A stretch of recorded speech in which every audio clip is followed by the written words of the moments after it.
The Digicel Group, through its philanthropic arm, the Digicel Foundation in Jamaica, contributed US $10,000 to the ICANN Foundation Children's Home in the Dutch Quarter of St. Martin.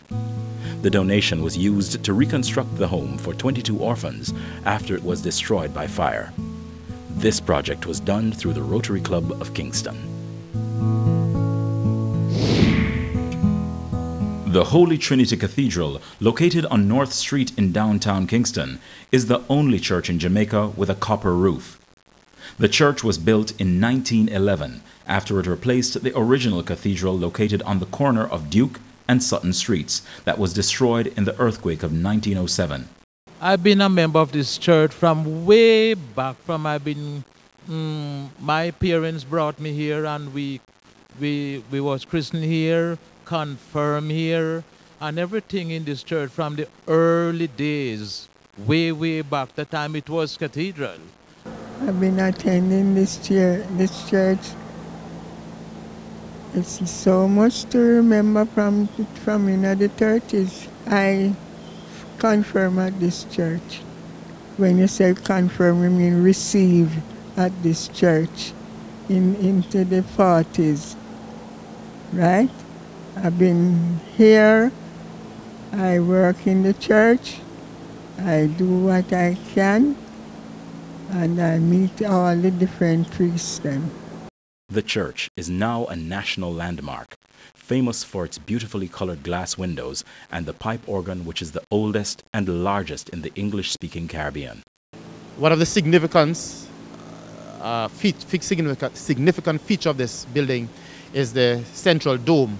The old construction is a Byzantine construction modeling the Santa Sofia in Turkey.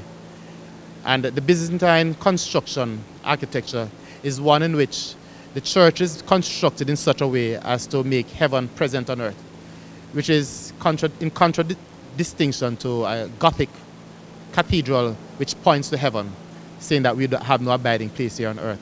This rebuilt cathedral was enhanced by extensive and elaborate artwork adorning the interior walls. Efforts are now being made to recover the artwork.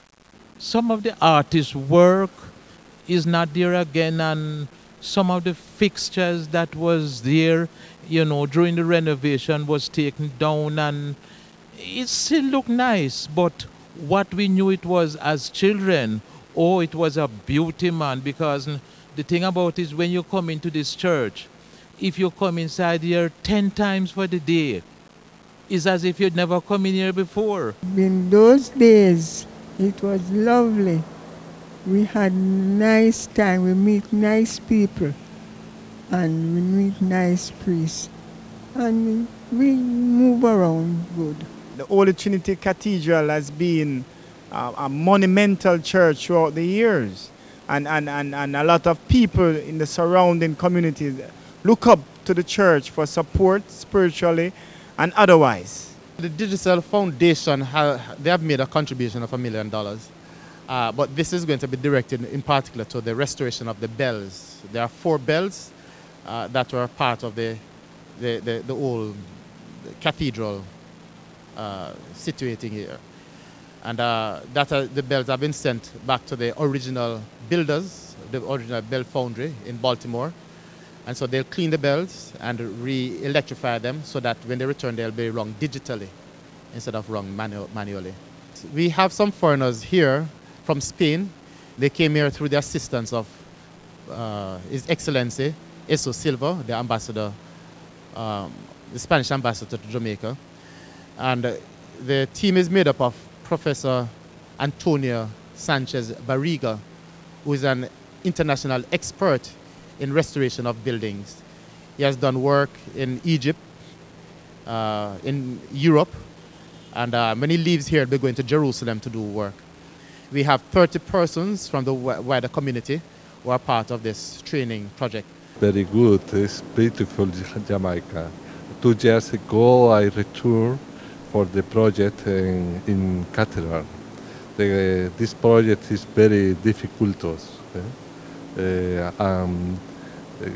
Thank you for Father Ken. They teach us, and me and Andres teach to the community people to learn a new technical of restoration here in the cathedral. We are doing some art repair with Professor Antonio. This is a wonderful opportunity that Father Ken Richards has given us as ghetto youths. You know, it's an opportunity to be gainfully occupied. We are learning a skill, and at the same time we are getting paid for it. The cathedral is famous for its great work of art. I don't think there's any building in the Western world that has 3,000 square feet of artwork on the walls. And it was done way back in the early 20th century by Francis Schroen. They are trying to restore it back to its former beauty, man. I tell you, when everything is completed and when you come back in this church again, you will not know that, oh, this was a church I saw 10 years ago. It will be a brand new thing.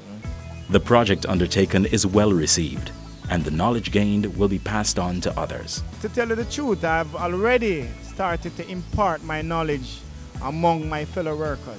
I would like to thank Digicel for their contribution. They have made an invaluable contribution of $1 million to the project, which will go a far way.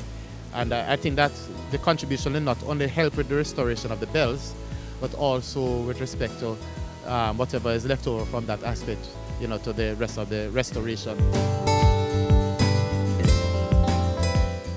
The Digicel Foundation strives to ensure that communities are healthy primarily through community-based activities. As an expression of their support and commitment to Jamaica, they are encouraging self-reliance and offering hope. Even other Caribbean territories have experienced their wind of change.